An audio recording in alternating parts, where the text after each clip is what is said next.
नमस्कार साथियों, स्वागत है आप लोगों का teaching Manish Kumar YouTube channel पर। साथियों, जो आज की क्लास होने वाली है वो आपकी कोहल वर्ग के ऊपर होने वाली है। जैसा कि जो बच्चे एग्ज़ाम दे चुके हैं उन्हें पता होगा कि कोहल वर्ग से आपके 3 से 4 प्रश्न आपको देखने को मिल जाते हैं, जो आपके हर बार आपके पेपर में आते हैं। जो बच्चे पहली बार दे रहे हैं या जो बच्चे एग्ज़ाम दे चुके हैं उनके लिए ये क्लास बहुत ज़्यादा ज़रूरी होने वाली है। इस क्लास में आप समझिएगा कि आप लोग कोहल वर्ग के बारे में हर चीज़ जान लेंगे, ठीक है। उनसे कोई भी आपका प्रश्न छूटेगा नहीं, तो आज उनके बारे में जानेंगे। चैनल पर अगर आप लोग नए जुड़े हैं तो चैनल को सब्सक्राइब कर लेंगे, क्योंकि आपकी पिछली क्लासें भी लगातार पढ़ रही हैं, आपकी जो नई क्लासें हैं वो भी लगातार पढ़ रही हैं, ठीक है। आपका बहुत ज़्यादा कंटेंट हो चुका है, तो जिन बच्चों ने अभी तक पिछला कंटेंट नहीं देखा है वो क्लास देखने के बाद में अपना पिछला कंटेंट भी ज़रूर देखें। हम आपको वही चीज़ें कराएंगे जो आपके पेपर में आएंगी, ठीक है। हम वो ज़्यादा पढ़ने से फ़ायदा ही क्या है जो हमारे पेपर में ना आए। हम वो चीज़ें पढ़ेंगे जो हमारे एग्ज़ाम में आएँ और हमें स्कोर दे करके जाएँ। संडे को आपको हो सकता है संडे को या मंडे को आपकी मैथ पेडागोजी पूरी कंप्लीट कराई जाएगी, जिसकी आपकी महामैराथन है। तो चैनल पर अगर आप लोग नए जुड़े हैं तो चैनल को सब्सक्राइब कर देंगे, क्योंकि चैनल को सब्सक्राइब करने से क्या होता है कि वो क्लास आपको टाइम पर मिल जाएगी। आपके एग्ज़ाम तक कंटेंट आपको बेहतरीन मिलने वाला है, आपके पेपर में आने वाला ही कंटेंट मिलने वाला है। तो क्लास को दोस्तों के साथ में शेयर करेंगे, अपने रिश्तेदारों के साथ में शेयर करेंगे। आज जो कोई भी तैयारी कर रहा है आपके अपने एग्ज़ाम की, उस एग्ज़ाम तक इस क्लास को शेयर करेंगे। हो सकता है कि आने वाले समय में आपको जल्दी शिक्षक भर्ती देखने को मिल जाए। तो जिन भी बच्चों का सीटेट पड़ा हुआ है इस बार वो ज़्यादा मेहनत कर लें, अपना एग्ज़ाम निकाल लें, क्योंकि हो सकता है कि आपको वैकेंसी देखने को मिल जाए और आपकी नौकरी पक्की हो जाए। तो शिक्षक बनाने के इसी प्रयास में शुरुआत करते हैं क्लास की। क्लास आप लोगों के लिए मोस्ट इम्पोर्टेंट है, तो क्लास पर अगर आप लोग नए जुड़े हैं तो शेयर ज़रूर करिएगा और सब्सक्राइब तो ज़रूर कर दीजिएगा, क्योंकि इससे क्या होता है कि जैसे ही कोई नई क्लास अपलोड होती है उसकी नोटिफिकेशन आपको मिल जाएगी, आप उस क्लास को देख लेंगे और अपना एग्ज़ाम को पास कर लेंगे, ठीक है। सबसे पहले जानते हैं कि कोहल वर्ग हैं कौन, इनके बारे में क्या जानकारी है। तो इन्होंने नैतिकता का सिद्धांत दिया है। ये एक अमेरिका के रहने वाले थे। इन्होंने नैतिकता के बारे में विभिन्न अवस्थाओं के बारे में बताया है, ठीक है। जैसे जीन पियाजे साहब ने अवस्थाएं बताई हैं, उसी प्रकार इन्होंने भी नैतिकता की अवस्थाएं बताई हैं। नैतिकता क्या है, बार बार हम नैतिकता शब्द बोल रहे हैं, वो है क्या। तो इसमें व्यक्ति सही गलत की पहचान करता है एवं जो कर रहा है कि वो सही है या गलत, ठीक है। नैतिकता क्या है, नैतिकता वह है जिसमें व्यक्ति अपने आत्मभूति करता है कि मैं जो कर रहा हूँ काम वो सही है या गलत, क्या वो नैतिक है, सही है, ठीक है। तो इसमें व्यक्ति सही एवं गलत की पहचान करता है कि जो कर रहा है वो सही है या गलत, ठीक है। चलिएगा, बहुत अच्छी बात है, हमने नैतिकता समझ ली। अब क्या है, इन्होंने अपने प्रयोगों में पुरुषों के बारे में ज़्यादा बताया, इसलिए इनके सिद्धांत की आलोचना भी हुई, ठीक है। अब आप केवल पुरुषों के बारे में बताएंगे तो आलोचना तो होगी। तो इनकी आलोचना जो की है, आपसे इसका प्रश्न आपको सीधा मिल जाता है कि इनकी आलोचना किसने की थी। तो इनकी आलोचना की थी कैरोल गिलिगन ने। इसने की थी, कैरोल गिलिगन ने इनकी आलोचना की थी। उन्होंने कहा था कि इस सिद्धांत के जो है वो पुरुषों के विकास पर आश्रित है, महिलाओं के बारे में स्त्रीवादी दृष्टिकोण इसमें नहीं है, ठीक है। क्या है, स्त्रीवादी दृष्टिकोण इसमें है नहीं। चलिए आगे हम आपको बताते हैं, ये है पूरी लाइन इनकी। इन्होंने कहा कि इनका सिद्धांत पुरुषों के विकास पर आधारित है। इसमें उन्होंने स्त्रीवादी दृष्टिकोण नहीं रखा कि हो सकता है नैतिकता के बारे में स्त्रियां कुछ और सोचती या पुरुष कुछ और सोचते हैं। तो इन्होंने केवल पुरुषों के हिसाब से ही अपनी अवस्थाओं को बताया है, तो इसीलिए इनकी आलोचना भी हुई। केवल इतना पूछा जाएगा कि इनकी आलोचना की किसने, तो इनकी आलोचना की कैरोल गिलिगन ने, ठीक है। चलिएगा, इनके बारे में इनकी कुछ बेसिक इतनी ही जानकारी थी। ऊपर से इनकी कहानी काफ़ी ज़्यादा चलती है आपके, वो है कि इन्होंने अपनी नैतिकता के बारे में जो बताया वो छोटी छोटी कथाओं के द्वारा बताया है। आप लोग स्क्रीनशॉट लेना चाहें तो ले लें, और हम तो कहेंगे आप लोग नोट्स लिखते रहिएगा, क्योंकि आने वाले समय में इनको आप तुरंत तैयार फिर भी कर सकते हैं, ठीक है। तो उन्होंने छोटी छोटी कथाएं कही, उसी के बारे में इन्होंने उन्हीं के द्वारा पहचाना कि मैं जो कर रहा बच्चा किस तरीके से सोचता है, क्या वो नैतिक के बारे में किस उम्र में कितना सोच रहा है, ठीक है। चलिएगा, इनकी एक कहानी काफ़ी ज़्यादा प्रसिद्ध है, वो कहानी पढ़ लेते हैं। यूरोप की एक महिला मौत के कगार पर थी। डॉक्टर ने कहा कि एक दवाई है, शायद उससे उसकी जान बच जाए। वह एक प्रकार का रेडियम था जो उस समय के फार्मासिस्ट ने खोजा था। दवाई बनाने का खर्चा बहुत था और दवाई वाला उससे 10 गुना अधिक पैसे मांग रहा था। उसे औरत के इलाज के लिए वह सबके पास गया। वह जानता था, फिर भी उसे दवाई में आधे पैसे ही इकट्ठे हो सके। ठीक है, ऐसे पढ़िएगा कि हिंज के बारे में ये कहानी है। हिंज जो था उसकी पत्नी बीमार हो गई थी, तो डॉक्टरों ने कहा कि एक प्रकार का रेडियम है जो उसकी पत्नी को सही कर सकता है। ठीक है, जिसकी खोज उस समय के फार्मासिस्ट ने की थी, लेकिन फार्मासिस्ट ने उसको खोजा था, वह उसके 10 गुना अधिक रुपए मांग रहा था। तो उसने लोगों से मदद मांगी, अपने रिश्तेदारों से मदद मांगी, तो उसे उसके आधे पैसे मिल पाए। तो उसने उस फार्मासिस्ट से कहा कि आप आधे पैसे ले लीजिएगा, बाद बाकी पैसे हम आपको बाद में दे देंगे। लेकिन फार्मासिस्ट ने कहा कि हमने इसके लिए बहुत ज़्यादा मेहनत की है, हम आपको ऐसे नहीं देंगे, इसके लिए आपको हमारी पूरी इसकी कीमत चुकानी पड़ेगी। ठीक है, फिर क्या हुआ कि फिर हिंज के पास उतना पैसा पर्याप्त नहीं होने के कारण हिंज ने अपनी पत्नी की जान बचाने के लिए वो दवाई चुरा ली। तो उसी बारे में ये कहानी थी। इनके बारे में आगे इनकी अवस्थाएं जो सबसे ज़्यादा ज़रूरी हैं उनके बारे में जानेंगे, और कुछ बेसिक चीज़ें हैं उनके बारे में जानेंगे। अगली जो चीज़ है वो आपकी है कि इन्होंने 11, ये जो कहानियाँ थी 11 कहानियों में से एक कहानी थी इनकी। ठीक है, अब इसमें 2 चीज़ें आ गई, एक नैतिक दुविधा, एक नैतिक तर्कणा। नैतिक दुविधा की बात करें तो जिसमें व्यक्ति सही एवं गलत की पहचान नहीं कर पाता है, नैतिक दुविधा कहलाती है। इसमें जो परिभाषा लिखी है वो आप पढ़ सकते हैं, लेकिन हम आपको वो चीज़ें समझाते हैं कि हमारी बात अगर आप लोग सुनते रहेंगे तो आपको यहीं पर सब कुछ याद हो जाएगा। आपने देखा होगा जब क्लास चलती है तो जो कंटेंट लिखा हुआ होता है उससे भी हम अलग होकर आपको पढ़ा देते हैं। वो इसीलिए कर देते हैं कि यहाँ रटने का कोई चांस नहीं है, यहाँ सिर्फ समझने का चांस है। समझना है आपको उन चीज़ों को, और सीटेट एग्ज़ाम समझने पर ही आधारित है। रटेंगे आप तो फंसेंगे आप, समझेंगे आप तो एग्ज़ाम पास करेंगे आप। ठीक है, तो नैतिक दुविधा क्या है? नैतिक दुविधा, अब वो कहा नहीं जाता कि वो व्यक्ति दुविधा में पड़ गया। ठीक है, कि कार लें या मोटरसाइकिल लें, तो वो दुविधा में है व्यक्ति। तो दुविधा में क्या होता है कि वो सही गलत का फैसला नहीं कर पाता कि कार लें या मोटरसाइकिल लें। अब जैसे घर में कोई चीज़ हो गई, अब जैसे 2 चीज़ें आ रही, तो उन्होंने कहा कि अरे ऐसा करो बाइक ले लो। ठीक है, और एक दिमाग कह रहा है कि अच्छा चलो ऐसा करें एक्टिवा ले लें। तो अब 2 चीज़ों में फंस गई गाड़ी कि बाइक लें या एक्टिवा लें। ठीक है, तो ये जो चीज़ होती है जिसमें हम सही किस चीज़ को चुनना है ये नहीं जान पाते, ऐसे समझिएगा, किस चीज़ को चुनना है ये जान नहीं पाते हैं, तो हमारा क्या हो जाएगा? नैतिक दुविधा हो जाएगी। नैतिक तर्कणा क्या होगी? जिसमें हम फैसला कर लेते हैं। ठीक है, जिसमें हम फैसला कर लेते हैं, जैसे हमें बाइक ही चाहिए, हमें एक्टिवा से कोई मतलब नहीं, हमें बाइक चाहिए। तो अगर हम ये चीज़ का फैसला कर लेते हैं तो हमारी नैतिक तर्कणा हो गई। परिभाषा भी पढ़ लेते हैं, इसमें व्यक्ति सही गलत के हिसाब से अपना फैसला ले लेता है। ठीक है, समझ में आ गया आपको? कुछ ज़्यादा कठिन भाषा नहीं है, कठिन चीज़ें नहीं है। चैनल को अभी तक जिन बच्चों ने सब्सक्राइब नहीं किया है, मेरे साथियों आप चैनल को सब्सक्राइब कर लें। ठीक है, क्लास को दोस्तों रिश्तेदारों में या जहाँ कहीं भी आपकी जानकारी हो शेयर करें, क्योंकि आप लोगों के साथ ही हम आगे बढ़ेंगे, आप लोगों के साथ ही हम पढ़ेंगे। और ज़्यादा से ज़्यादा बच्चे क्लास को दिखेंगे तो उन्हें अच्छा सहयोग मिलेगा, आपका भी नाम होगा कि आपने उनको ये क्लास शेयर की थी। तो इसीलिए कहते हैं शेयर करिए, लाइक जिन्होंने नहीं किया करेंगे, सब्सक्राइब तो ज़रूर करेंगे, क्योंकि उससे क्या होता है कि कोई भी नई क्लास पढ़ेगी उसकी जानकारी आपको टाइम पर मिल जाएगी। आगे बढ़ते हैं, अब जानते हैं इनकी अवस्थाओं के बारे में।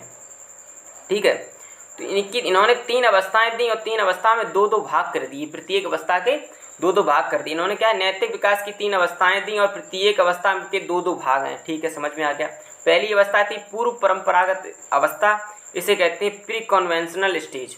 आप चाहे इंग्लिश में नाम याद रखें, ज़्यादा अच्छा है, क्योंकि हिंदी में इधर उधर भाषा थोड़ी चेंज हो जाती है। ठीक है, ये आपकी जो अवस्था होती है वो 4 से 10 वर्ष की अवस्था होती है। इस अवस्था को 2 भागों में बांटा गया है। पहला जो आपका भाग है वो आपका है दंड एवं आज्ञा उन्मुक्ता, या हम कहें पनिशमेंट एवं ओरिएंटेस एवं पनिशमेंट। ठीक है, आज्ञा एवं दंड अवस्था। ठीक है, इस भी तरीके से कह सकते हैं, आज्ञा एवं दंड की अवस्था। ठीक है, stage of obedience and punishment. ठीक है, चलिएगा, इस अवस्था में क्या होता है, इस अवस्था में बच्चे को लगता है कि वो जो काम करेगा उससे उसे सज़ा मिल सकती है। मतलब मान के चलिएगा कि छोटा बच्चा है। ठीक है, अगर वो कोई ऐसा गलत काम करता है तो उस पर मारपीट हो जाती है, उसको पीट देते हैं। ठीक है, उसकी पिटाई हो जाती है, तो बच्चा उस चीज़ से डरता है कहीं हमारी पिटाई ना हो जाए। जैसे मान के चलिए बच्चा पानी पी रहा है तो पानी ना गिरे इसकी बहुत कोशिश करेगा, क्योंकि अगर पानी गिरा तो हो सकता है उस पर मार पड़ जाए। ठीक है, कोई काम किया, कुछ चीज़ लेकर के जा रहा है कांच की, तो कोशिश करेगा कांच की चीज़ आराम से लेकर के जाए, कहीं टूट ना जाए, क्योंकि अगर टूटी तो उस पर मार पड़ सकती है। तो वो मार से डरता ही तरीके से, कहीं वो पिट ना जाए। ठीक है, तो ये जो आपकी अवस्था होती है वो पहले के अंदर आती है, वो आपकी किसके अंदर आती है, वो पूर्व परंपरागत अवस्था के अंतर्गत आती है। आगे बढ़ते हैं। अगली जो आपकी अवस्था है वो आपकी जैसे को तैसे की अवस्था, या हम कहें अहंकार की अवस्था। किसमें है ये आपकी पूर्व परंपरागत अवस्था, या कहें प्री कन्वेंशियल स्टेज में है। ठीक है, इसमें क्या है, इस अवस्था में बच्चों के साथ जैसा व्यवहार करोगे वो भी आपके साथ वैसा ही व्यवहार करेगा। ठीक है, वो एक तरीके से अहंकार ही होता है। अब मान के चलिएगा कि कोई स्कूल गया बच्चा, किसी दूसरे बच्चे ने उसकी किताब फाड़ दी तो वो भी उसकी किताब फाड़ देगा, वो सोचेगा नहीं। ठीक है, घर पे ऐसा होता है कि दो बच्चे छोटे छोटे हैं, जैसे आपस में लड़ गए तो एक अगर उसे थप्पड़ मारेगा तो दूसरा भी उसको मारेगा। ऐसा नहीं छोड़ देगा, चलो ये छोटा है इसे छोड़ दें। वो मतलब जैसा आप उसके साथ करोगे वो वैसा ही आपके साथ करेगा। आप उसे अच्छी बातें सिखाएंगे तो वो अच्छी बातें आपसे बोलेगा, अगर आपसे गलत बातें सिखाएंगे तो गलत चीज़ें आपसे बोलेगा। ठीक है, ऊपर से वो सोचता है कि मैं ही हूँ इस घर में जो हूँ, सो दूसरों से मुझे कुछ मतलब नहीं है, मैं ही सही हूँ, तो उसमें अहमवाद का भी गुण पाया जाता है। ठीक है, अगली जो अवस्था है आपकी वो आपकी है परंपरागत अवस्था, जो 10 से 13 वर्ष की अवस्था होती है। इसके बारे में हम यहाँ पर जानेंगे अच्छी तरीके से, पूरी डिटेल के साथ में। ठीक है, अगली जो आपकी अवस्था है वो है आपकी परंपरागत अवस्था है, या कहें conventional stage. Pre conventional stage हम पढ़ चुके हैं, अब है कन्वेंशियल स्टेज, जिसे कहते हैं परंपरागत अवस्था। इस अवस्था में भी दो भाग हैं। पहला भाग है आपका अच्छा लड़का एवं अच्छा लड़की बनने की अवस्था। ठीक है, इसमें बच्चा कोशिश करता है कि वो एक अच्छा लड़का बने या एक अच्छी लड़की बने, मतलब कि समाज उसकी तारीफ करे, पूरी चीज़ें जानते हैं। इस अवस्था में समाज की अपेक्षा बच्चों के साथ में बढ़ जाती है। बच्चा भी लोगों के लिए अच्छा बनने की कोशिश करता है। अब जैसे समाज कोशिश करता है, मान के चलिएगा समाज, अरे इनका तो बच्चा बहुत अच्छा है, अरे इन शिक्षक हैं, ये हमारे मास्टर साहब हैं, मास्टर साहब का बच्चा बहुत बढ़िया है, बहुत बात मानता है, बहुत अच्छी तरीके से रहता है, सभी की इज्जत करता है। और जैसे ये देखिए कक्षा 3 में इतना अच्छा स्कोर लाया, ये कक्षा 4 में इतना अच्छा स्कोर लेकर के आया। ठीक है, बहुत वाहवाही, मतलब तो बच्चा भी कोशिश करता है, वो और पढ़ता है उस चीज़ को लेकर के कि इनकी नज़र में, या जो हमारी अंकल हैं इनकी नज़र में मैं बहुत अच्छा बन जाऊँ, तो वो दूसरों की नज़रों में अच्छा बनने की कोशिश करता है इस अवस्था में। इसीलिए इसे क्या कहा गया है, अच्छा लड़का एवं अच्छा लड़की, अच्छी लड़की बनने की अवस्था, या कहें good boy and good girl stage. ठीक है, चलिएगा, इनकी अगली है अवस्था पूर्व परंपरागत अवस्था के ही अंतर्गत आती है। वो आपकी है कानून एवं व्यवस्था की उन्मुखता, या कहें लॉ एंड ऑर्डर स्टेज या ओरिएंटेशन। ठीक है, कानून एवं व्यवस्था की अवस्था। इसमें क्या होता है, इसमें बच्चे की जो सामाजिक व्यवस्था है उसके प्रति सम्मान बहुत अच्छा होता है। वो कहता है ये जो नियम बनाए गए हैं वो हमारे लिए बहुत अच्छे हैं, हमें हर नियम का पालन करना चाहिए। अब अगर रेड लाइट बच्चा देख लेगा तो बच्चा रुक जाएगा वहीं पर। ठीक है, बच्चा अगर जेब्रा क्रॉसिंग देखेगा तो उसी से निकलेगा, वो ये नहीं कि अगर दूसरी कोई जगह है वहाँ से निकल जाए। ठीक है, बच्चे को एक रास्ता बता दिया, नहीं तुम्हें रोड के लेफ़्ट साइड ही चलना है, तो बच्चा लेफ़्ट साइड ही चलेगा। ठीक है, आपको घर से पूरा कोर्स पूरा करके लाना है, इतना पढ़ना है, तो बच्चा पढ़ के आएगा, मतलब वो सामाजिक जो नियम है उसका पालन करेगा।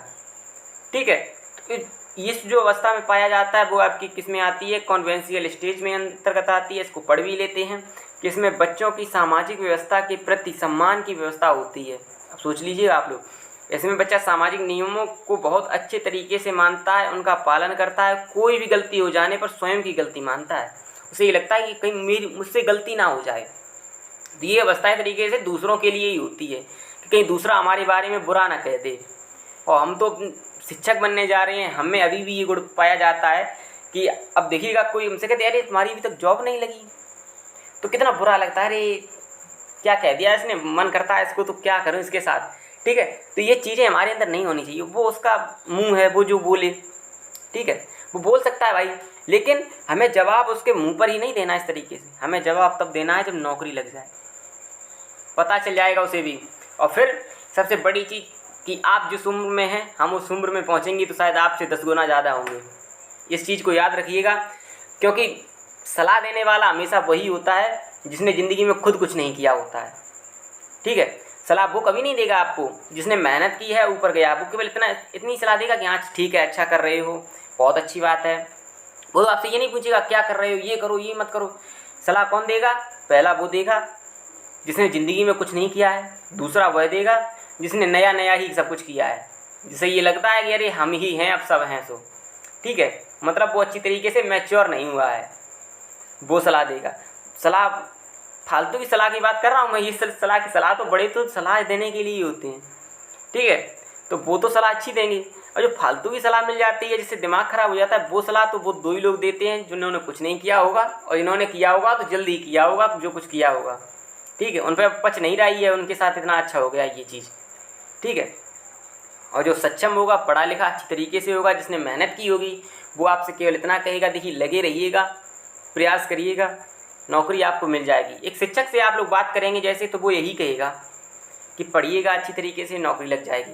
वही चीज़ अगर आप लोग गांव के किसी से या आस पड़ोस के उस इंसान से पूछिएगा जिसने खुद बीएससी तक ना की हो या ग्रेजुएशन तक ना की हो, इंटर तक ना की हो, वो एक नौकरियां कहाँ हैं, कहाँ धरी नौकरियां।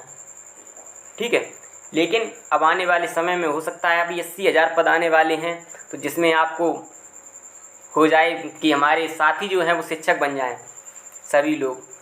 ठीक है, समझ में आ गई ये अवस्था। आगे चलते हैं, सब्सक्राइब वगैरह करते रहिएगा आप लोग। बार बार हम आपसे इसीलिए कहते हैं कि आने वाले समय में आपके लिए मोस्ट इम्पोर्टेंट क्लासें हैं, वो क्लासें हैं कि आप जो आपका एग्ज़ाम निकलवा दें। मैथ पेडागोजी पूरी महामैराथन क्लास आ रही है आपके लिए, संडे या मंडे को मिल जाएगी। तब तक चैनल को सब्सक्राइब कर लें आप लोग,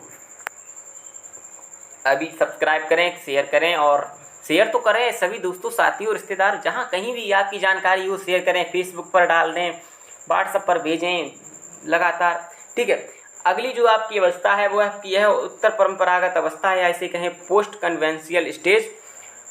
ये जो अवस्था होती है वो आपकी 13 वर्ष से ऊपर की अवस्था होती है। इसमें दो गुण होते हैं, एक आपकी होती है सामाजिक अनुबंधन की अवस्था, सोशल कॉन्ट्रैक्ट स्टेज, या कहें ओरिएंटेशन। ठीक है, इस अवस्था में क्या होता है, ये आपके कोहल वर्ग की 5वीं अवस्था है। इस अवस्था में व्यक्ति सोचने लगता है कि कुछ मूल्य, सिद्धांत, अधिकार कानून से भी ऊपर हैं। मतलब कि कुछ चीज़ें ऐसी हैं जो कानून से बढ़कर हैं। अगर उन चीज़ें वो सही हैं और कानून गलत है तो हमें उस कानून को तोड़ देना चाहिए, हमें उस कानून को नहीं मानना चाहिए। ये जो गुण होता है वो इसमें आ जाता है। अब जैसे मान के चलिएगा कोई चीज़ ऐसी हो रही है, कोई बुजुर्ग है, अब वो गलत फंसाया जा रहा है, तो ये नहीं कहेगा अगर ये कानून है इसलिए ये फंस रहा है, वो कोशिश करेगा उस बुजुर्ग को निकालने की। वो कानून की फिक्र नहीं करेगा बच्चा। ठीक है, वो कोशिश करेगा कि इस बुजुर्ग को बचाया जाए। तो ये इस प्रकार की जो नैतिकता आ जाती है वो हमारी सामाजिक अनुबंधन की अवस्था में आ जाती है, हम कहें सोशल कॉन्टैक्ट स्टेज के अंतर्गत आ जाती है। आगे बढ़ें, आपकी अगली जो आपकी अवस्था है वो आपकी अवस्था है उत्तर परंपरागत अवस्था में सार्वभौमिक नैतिक सिद्धांत, यूनिवर्सल एथिकल प्रिंसिपल ओरिएंटेशन। इसमें क्या होता है, यह कोहल वर्ग की 6ठी अवस्था है। इस अवस्था में बच्चा स्वयं से अपने कुछ नियम बनाते हैं और समाज के लिए क्या सही है क्या गलत है इसके विवेक का भी प्रयोग करते हैं। ठीक है, अब मान के चलिएगा बच्चा इसमें ये चीज़ सोच रखता है कि समाज के लिए सही क्या है, क्या ये जो कानून व्यवस्था है वो समाज के लिए सही है, क्या हम समाज में जो है वो विधवाओं को एक तरीके से पहले काफ़ी ज़्यादा वो किया जाता था। ठीक है, तो क्या वो चीज़ सही थी, क्या सती प्रथा सही थी, इस बारे में एक नियम के तौर पर वो सोचने लगता है क्या ये नियम सही थे या गलत थे, और गलत थे तो बहुत गलत थे, ये तो नियम सभी जानते हैं।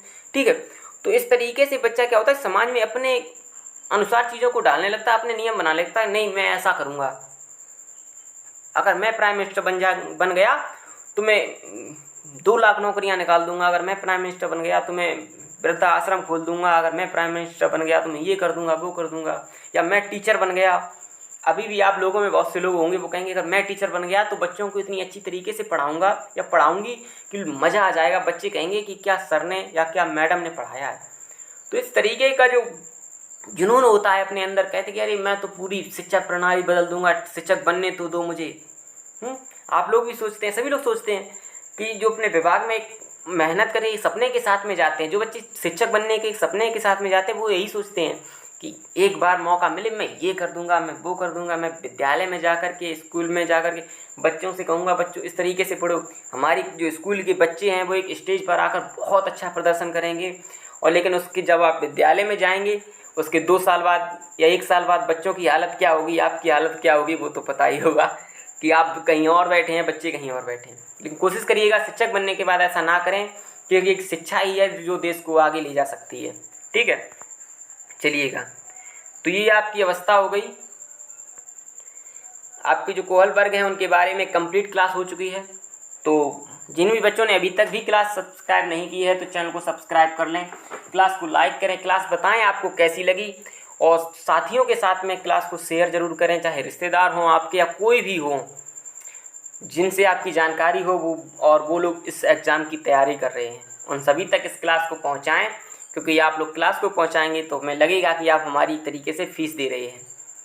आप लोगों के लिए बहुत मेहनत होने वाली है, इस तरीके से आपके लिए मेहनत होने वाली है कि आपको मज़ा आ जाएगा, कंटेंट बेहतरीन मिलने वाला है, वो हर चीज़ आपको देने वाले हैं जो आपके लिए ज़रूरी है। चलते हैं इसी के साथ में, ध्यान रखिएगा अपना, तैयारी करते रहिएगा, सब्सक्राइब करिएगा चैनल को, शेयर करिएगा और भूलिएगा हमारे साथ। जय हिंद।